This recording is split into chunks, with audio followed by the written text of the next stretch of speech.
Bonjour à tous et bienvenue sur Crypto Signal. Aujourd'hui, on va parler de distribution, de épaule tête épaule. On va parler d'une figure très bearish qui s'appelle Three Peaks and a Dome House.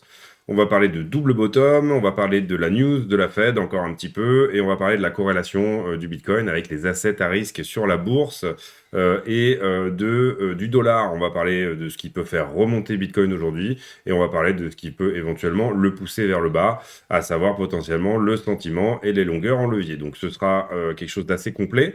On va essayer de faire une vidéo pas trop longue, donc on passe tout de suite au partage d'écran. J'amorce ça avec les données de distribution et d'accumulation.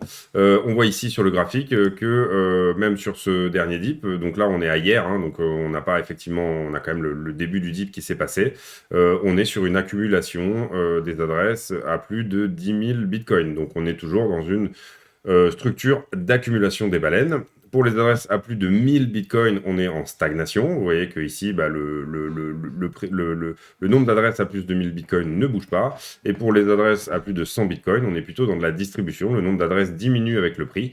Globalement, plus vous avez d'argent, plus vous pouvez accumuler du bitcoin là aujourd'hui.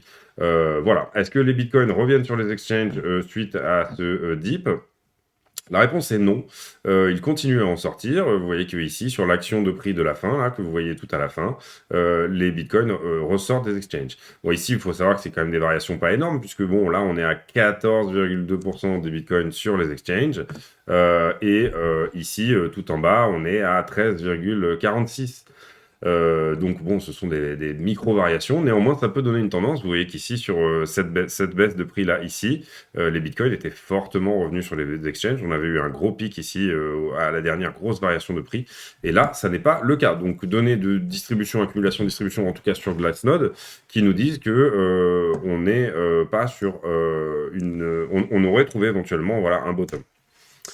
Ensuite, ici, on va refresh, on va regarder quelque chose. Alors, j'ai vu une news qui était sortie comme quoi Binance avait acheté 43 000 bitcoins pour eux. Hein, voilà, donc on le voit ici sur l'adresse de Binance. 43 000 bitcoins qui rentrent.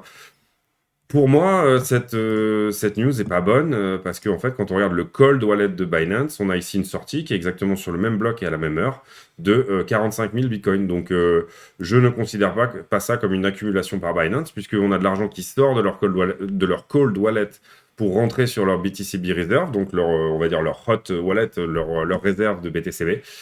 Donc, moi, je considère que c'est simplement un mouvement pour aller un storage, un cold wallet, c'est un storage qui est plus sécurisé vers leur storage, on va dire, un peu moins sécurisé, revenir du Bitcoin sur les exchanges. On va passer tout de suite sur le prix. Alors, sur le prix, on a quelque chose de pas très bullish qui se dessine ici au travers de cette énorme épaule, cette épaule que je vous avais montré ici, avec une target qui aurait 63% de chances de se passer maintenant qu'on l'a cassé pour aller aux 27 000 $, et une target qui aurait, pardon, excusez-moi, ici c'était 70% de chances d'aller ici et 63% de chances d'aller ici. Alors, cette épaule, tête épaule, elle n'est pas dessinée parfaitement parce que ici, en fait, on a juste une mèche, c'est pas réellement un corps de bougie. Et bon, pour moi, je sais pas trop comment la voir là actuellement. Je sais pas trop comment dessiner aussi la ligne de coup pour le moment. Donc, on attendra de voir comment elle mûrit cette structure. Si on essaye de dessiner une ligne de coup un petit peu comme ça, où ça touche un petit peu partout, oui, effectivement, on aurait vraiment une cassure de celle-ci. Vous savez que, donc je vous ai donné là des objectifs, avec des pourcentages.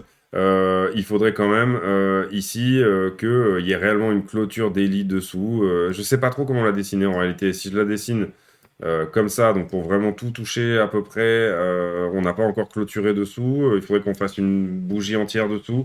Je ne sais pas trop comment la dessiner. Écoutez, je l'ai mise là, j'ai calculé les objectifs. Pour l'instant, j'ai du mal à voir qu'elle va casser. Vous vous rappelez aussi qu'on avait eu une autre épaule tête-épaule qui s'était dessinée un petit peu de la même manière et un petit peu sur le dip, le dernier dip là de cet été, que là, ici, tout le monde avait aussi crié à la cassure, et qu'en fait, on en était sorti comme ça. Qu'est-ce qui se passerait si jamais on reproduisait une fractale? Je vous ai montré deux grosses épaules tête-épaule. Ça s'appelle une fractale, quand une structure se répète d'une structure sur une autre.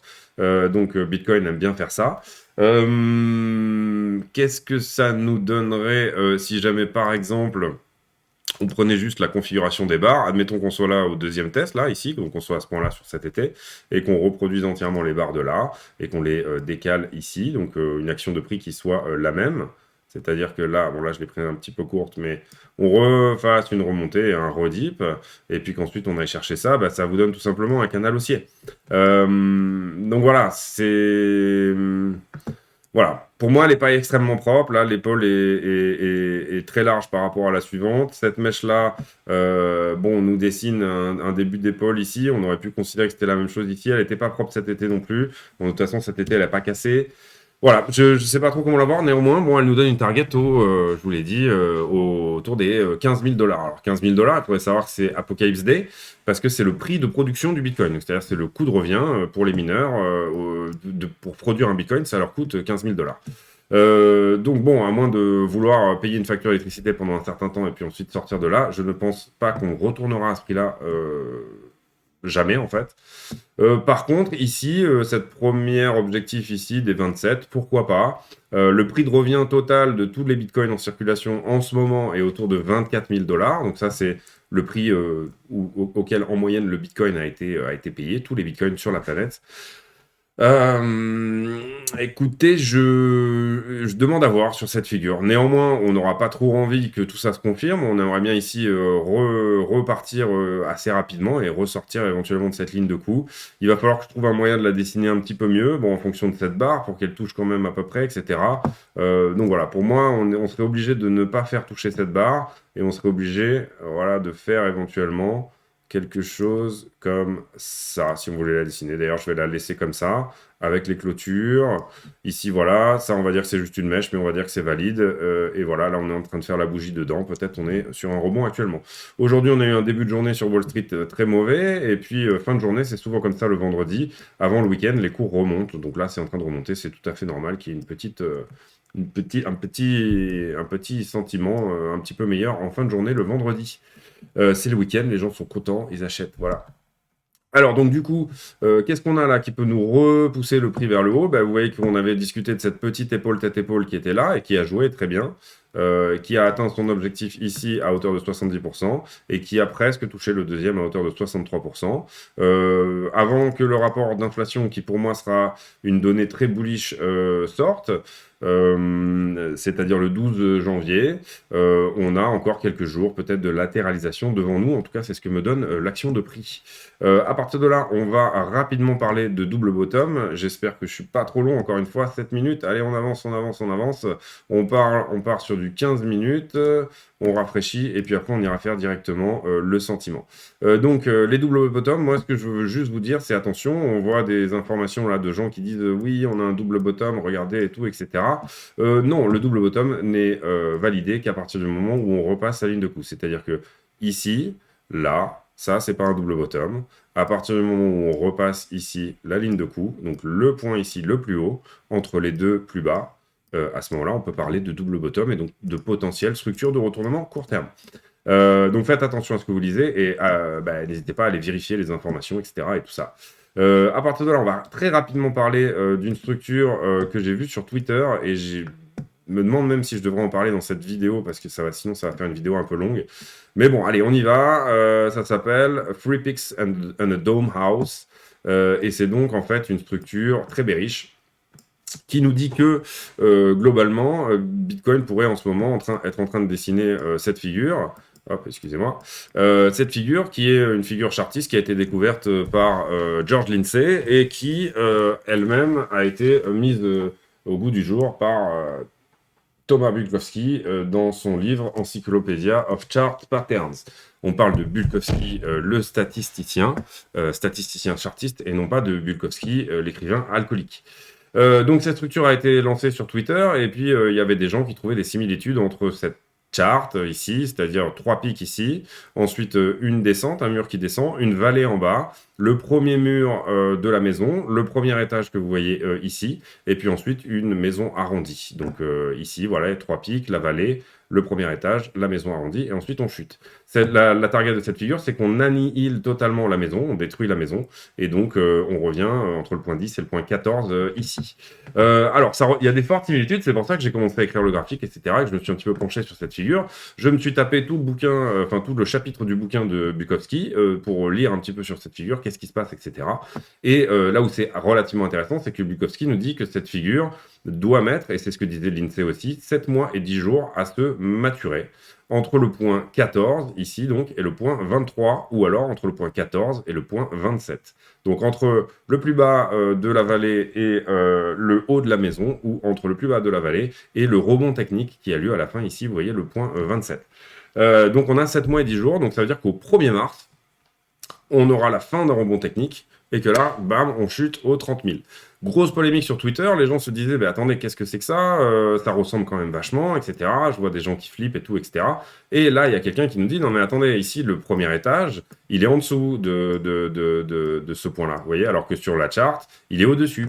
Et là, c'est là qu'il faut encore une fois faire très attention. C'est un petit peu comme le double bottom aussi. Et c'est pour ça qu'il faut acheter des bouquins, les lire, s'instruire, etc. Ne pas arrêter d'apprendre. Parce que, en fait, dans son encyclopédie des chart patterns, Bukowski, qui allait trouver cet article de l'INSEE dans une bibliothèque et qui l'a ressorti des cartons et qui l'a rendu célèbre, puisque Bukowski, c'est un petit peu le ponte des statisticiens, on va dire, chartistes, nous dit j'ai trouvé énormément de figures comme ça, j'en ai trouvé, c'est rare mais j'en ai trouvé, et effectivement elle casse à 7 mois et 10 jours pile. Alors c'est très rare que dans les figures chartistes on dise comme ça une date, mais 7 mois, entre 7 mois et 7 mois et 10 jours, donc vous voyez là je vous ai dessiné une barre ici à 7 mois, donc le 21 février, et une autre barre qui est autour du 1er mars aussi. Voilà, on a 10 jours là, donc voilà. On a une fenêtre très très propre. Alors je vous ai dessiné du coup le point 27 en zone de rechargement, puisque ça serait logique voilà, qu'on ait un rebond technique dans ces zones-là. Néanmoins, je suis allé voir les guidelines de cette figure. Les guidelines, c'est quoi? C'est les moyens d'utiliser une figure, comment vous la lisez, comment vous devez regarder, à quel moment vous devez vous dire ça y est, j'ai identifié telle figure. Et Bukowski est très précis là-dessus, il donne des règles très précises. Et là, il nous dit qu'il doit y avoir 8 mois entre le point 3 et le point 7. Et moi, personnellement, je vois 2 mois, donc je considère que tout ça, c'est poubelle, d'accord? Donc tout ça, pour moi, à partir du moment où on ne rentre pas dans les guidelines de Bukowski, mais je voulais quand même vous en parler parce que ça a créé une polémique sur Twitter, etc. Et donc du coup, voilà, j'ai fait vraiment les recherches là-dessus, et entre le point 3 et le point 7, on est censé avoir 8 mois. Et là, c'est pas du tout le cas, donc ça veut dire que c'est une figure qui doit bien entendu beaucoup plus s'allonger dans le temps. Il n'y a aucune règle dans les guidelines de Bukowski qui dit que le premier étage doit être au-dessus de la vallée ou en dessous, donc ça c'est juste une représentation graphique, pardon, excusez-moi, de la figure, mais ça c'est poubelle, voilà, pour moi c'est totalement invalidé, donc on n'en parle même plus, d'accord? Donc, je vous ai montré ça, je vous ai montré ça, je vous ai montré ça, on va peut-être aller faire directement vite fait la news de la Fed. Alors c'est assez rigolo parce que sur MarketWatch, on nous dit, ah mince, il a disparu là, bah, c'est pas grave, c'est pas grave, ah voilà, il est là. Hop, autant pour moi. Eh ben, on a des analyses qui nous disent, qui sont contre les annonces de la Fed et qui disent que la Fed ne pourra jamais remonter les taux en mars parce que ça serait risqué. Une baisse de 20% sur les prix des maisons, donc de l'immobilier, et une baisse de 30% sur les actions.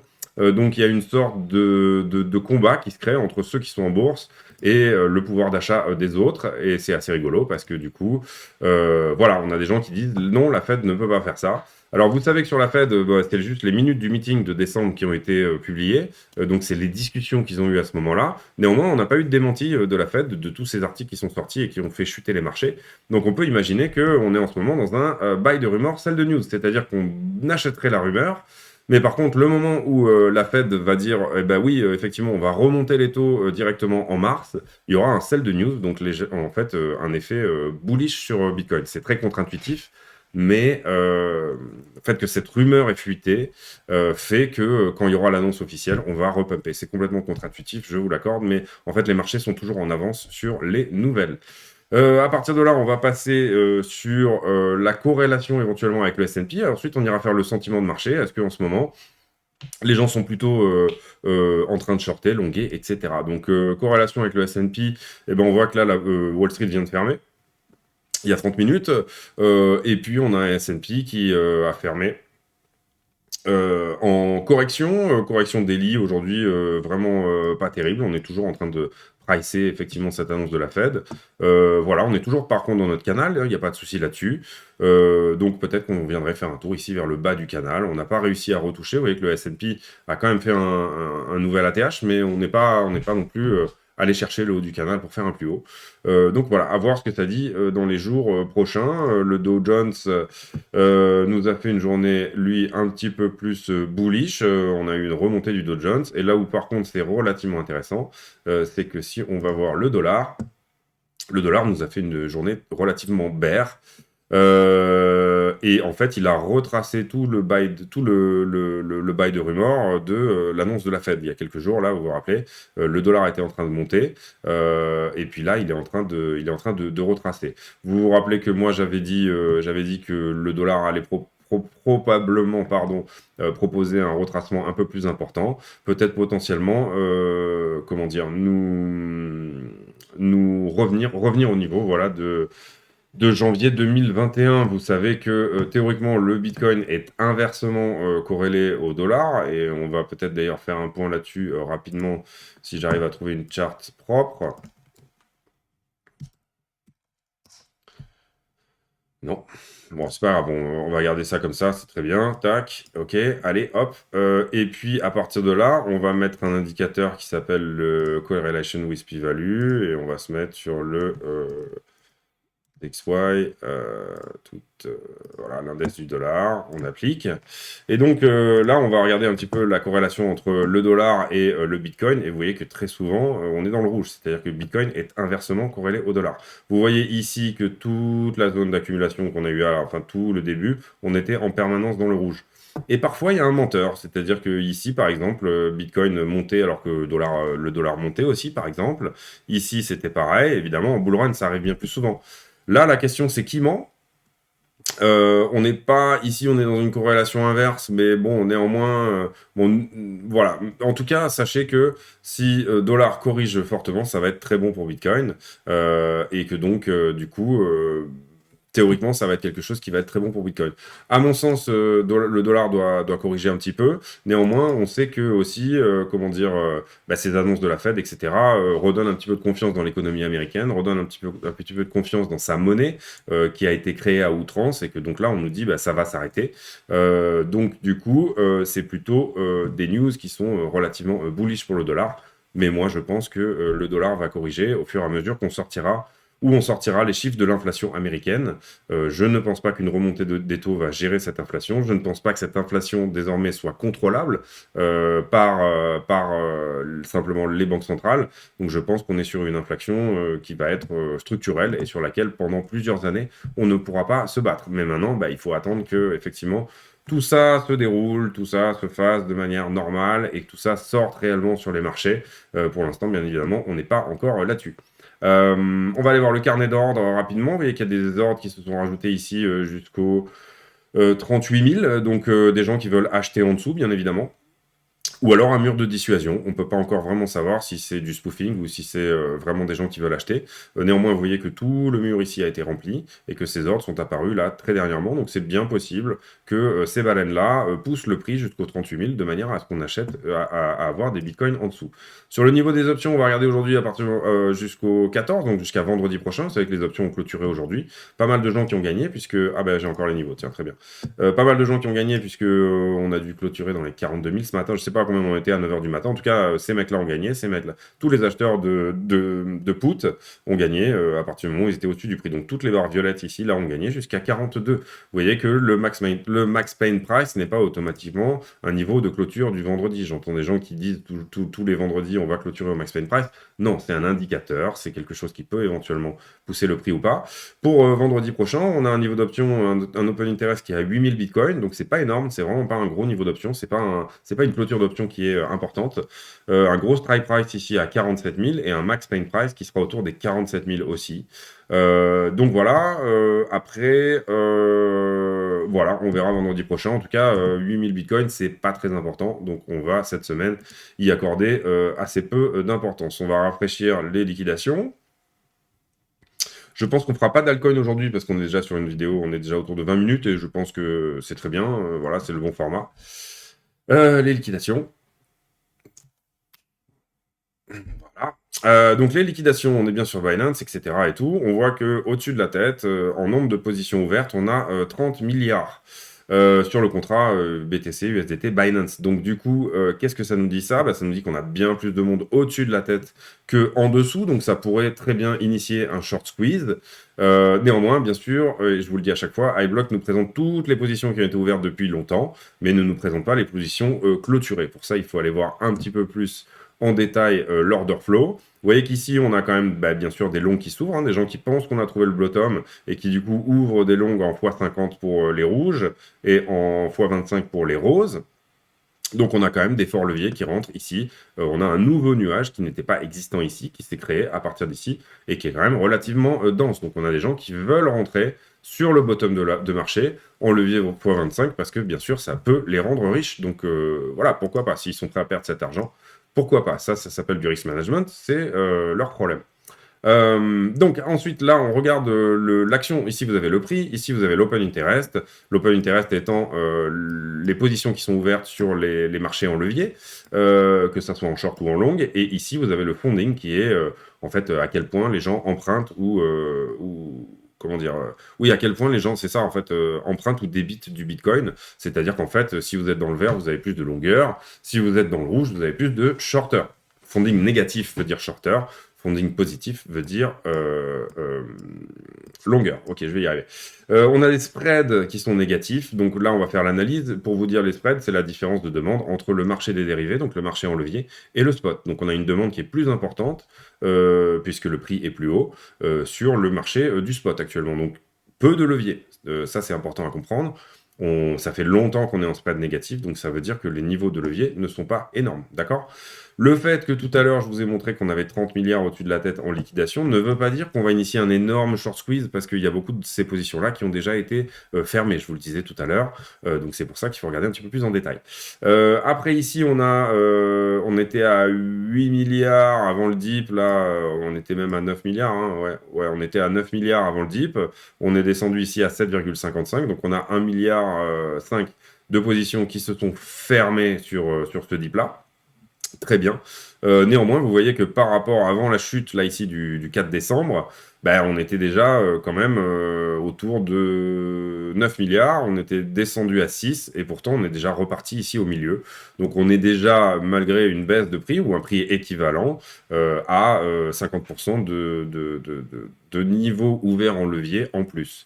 Et ça marque une tendance, on va dire, annuelle. Donc voilà, là pour moi, en fait, on a beaucoup, juste pour finir là-dessus, on a quand même pas mal de longueur qui rentre ici, là. Donc ça veut dire que potentiellement, on a un petit peu trop de gens qui cherchent à buy the dip, mais en levier, et que donc du coup, ça va potentiellement nous emmener plus bas, puisqu'on ne peut pas laisser gagner ces gens.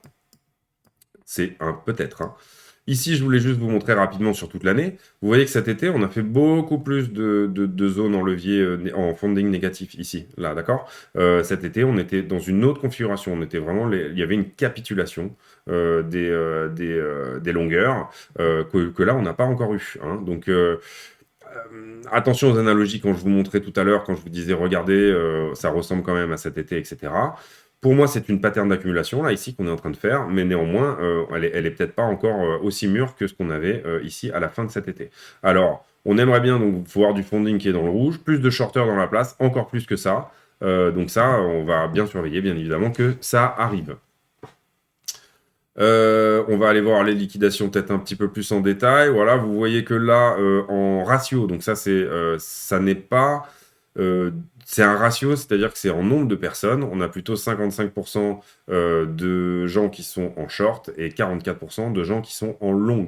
Mais ça, c'est un nombre de gens, d'accord? Ça veut dire qu'on n'est pas sur une donnée de volume. Donc, si on regarde d'ailleurs sur le contrat Binance, qui est là, on voit qu'effectivement, on est à peu près à 50-50 ici sur le ratio ici. Mais que en position, on est plutôt à... Pardon, excusez-moi.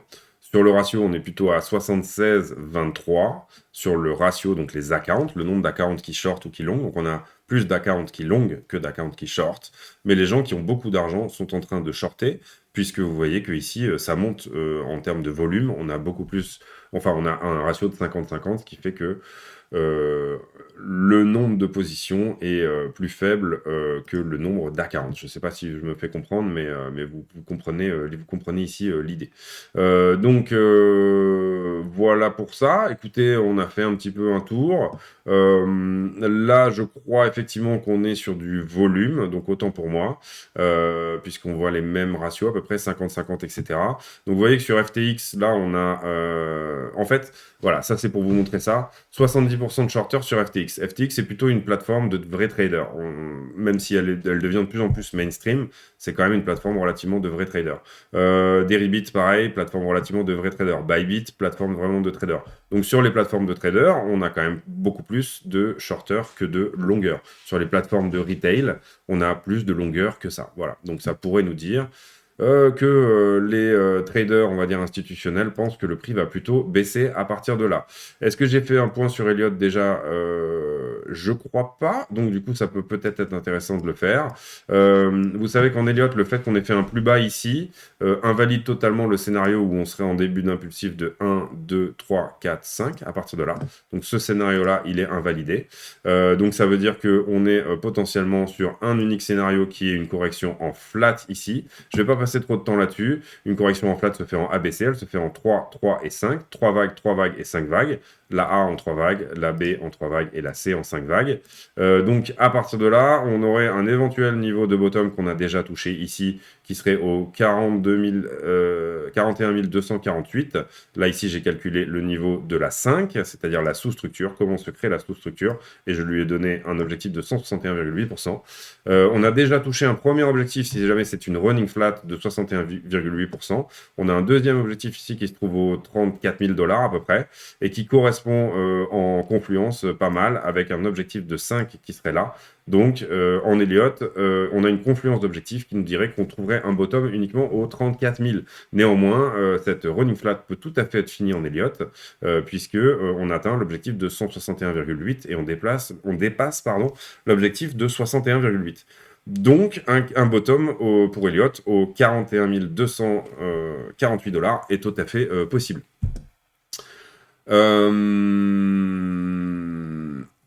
On a fait l'analyse chartiste, on a fait le sentiment, on a fait, je pense qu'on a fait le tour à peu près. Hein. Globalement, si je devais revenir sur Bitcoin et vous donner personnellement mon scénario, alors je dirais que on va zoomer un petit peu déjà, histoire d'avoir quelque chose d'un petit peu plus précis, puisque là on va parler de court terme, bien entendu. Donc à court terme, pour moi, selon ce que j'ai vu au niveau du sentiment et au niveau des news, au niveau du fondamental, etc., et au niveau également de l'analyse technique, j'ai l'impression qu'on va faire là ici un petit rebond, éventuellement pour ce week-end, histoire de venir chercher quelques shorters, voilà. Ensuite, on va revenir jouer avec cette droite bleue. Ensuite, on va redescendre encore un petit peu. Éventuellement, redescendre, rechercher ici cet objectif des 63% de l'ETE, de l'épaule tête épaule qu'on n'a pas encore touché et qui lui se trouve au 40 375. Redonner peut-être un rebond technique. Bon, ça, je vous dis, c'est du peut-être. Hein. Casser encore une fois là ici cette droite bleue de manière à passer sous les 40 000 $. Important level psychologique pour moi, les 40 000 $. Un petit peu comme cet été quand on avait cassé 2 fois de suite les 30 000 et que tout le monde appelait aux 20 000 derrière. Donc c'était un niveau psychologique important pour faire repartir le marché. C'est mon avis, ça reste que mon avis. Encore une fois, je n'ai besoin d'avoir raison que 60% du temps. Les traders n'ont jamais raison 90% du temps. Ils n'ont raison que 60% du temps. Donc pour moi, ça pourrait donner ça. Rapport d'inflation le 12 janvier. Vous vous rappelez que le 12 janvier, théoriquement, on aura un rapport d'inflation qui sera bullish. Est-ce qu'il va être pricé dans la semaine d'avant ? C'est possible aussi parce que les gens connaissent un petit peu. On a les chiffres de 11 mois sur 12 hein, de l'inflation. Donc, il suffit qu'ils nous sortent les chiffres de décembre. Et puis, on saura que l'inflation est autour de 7%. Voilà, il n'y a pas de, il y a rien de secret là-dessus. Voilà, je ne suis pas un insider qui connaît des choses ou quoi que ce soit. Simplement, on a les chiffres de. Donc, voilà, est-ce qu'on va un petit peu ranger là-dedans? Alors, en Wyckoff, on peut refaire un point aussi. Désolé, je suis à 29 minutes. Allez, on attaque, on continue. En Wyckoff, on pourrait faire un point où on se disait, et vous vous rappelez que ça, j'en ai beaucoup parlé aussi dans les vidéos précédentes, mais que on est en train, ici, on avait un selling climax qui a eu lieu ici. Donc, on était en fait dans une phase A jusque là. Donc, la phase A, c'est selling climax. rallye. Ensuite, ici, on aurait une phase B qui tiendrait jusqu'au secondary test, et ça, c'est le deuxième test. Ici, on est au deuxième test du selling climax. Vous voyez qu'il est plus bas que le précédent, donc c'est nickel. Et puis, si on est bien dans une pattern d'accumulation, on aura théoriquement ici une phase C. Et en Wyckoff, la phase C, qu'est-ce qu'elle doit nous donner? Elle doit nous donner un range un petit peu dans le bas du range, c'est-à-dire quelque chose entre un point important qui a été important précédemment sur le haut du range, à savoir que pour nous, bien entendu, ça serait les 46 000 $, et un point important qui a été le bas du range ici. Alors, est-ce qu'on a trouvé vraiment la fin de ce second test? Vous savez que pour moi, non. Je vous ai expliqué que pour moi, ce sera au 39 000 quelque chose qu'on trouvera le bas de ce range. Et après, on devrait ranger un petit peu quelques temps là-dedans. Et ensuite, on devrait s'extraire vers le haut. Pour la phase D est une phase de hausse à l'intérieur du range à laquelle personne ne croit et qui donc du coup, très peu de leviers en fait rentrent. Voilà. Phase de range à l'intérieur du range qui en fait marque le début d'une première hausse, et puis ensuite on casse ce range aux 53 000 à la hausse également, et puis ensuite une fois qu'on a cassé ce range aux 53 000 à la hausse, et ben à ce moment-là on y retourne à l'intérieur. Ça s'appelle le backup to the creek, c'est-à-dire que si je dois vous le dessiner, en fait ça donnerait ça ici, fin de la phase A, d'accord, rebond en B, deuxième test toujours en B. Ici, on amorcerait une phase C qui est plutôt une latéralisation en bas du range. Ensuite, une phase D qui soit une remontée dans le range. On dépasserait légèrement les 53 000, peut-être 54 000 par exemple. Ensuite, on reviendrait à l'intérieur du range, peut-être pour descendre au 48. Et là, ça brise tout le monde. Et après, donc du coup, tout le monde ferme ses positions, etc. Et après, on amorce un rallye haussier. Donc, si je dois vous matérialiser le range et la phase d'accumulation de Wyckoff en range, ça donnerait quelque chose comme ça.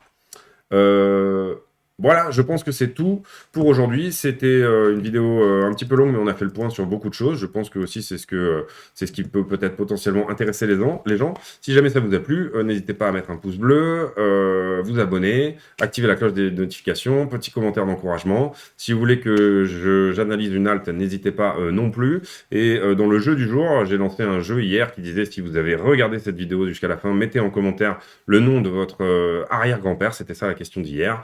Et donc aujourd'hui, on va faire mettez la couleur de votre sous-vêtement, donc caleçon, slip ou culotte. Voilà, ça va être là. Donc si vous mettez des couleurs en commentaire, ça veut dire que vous avez réussi à regarder cette vidéo jusqu'au bout. Je vous remercie énormément pour votre écoute et je vous dis à bientôt. Salut.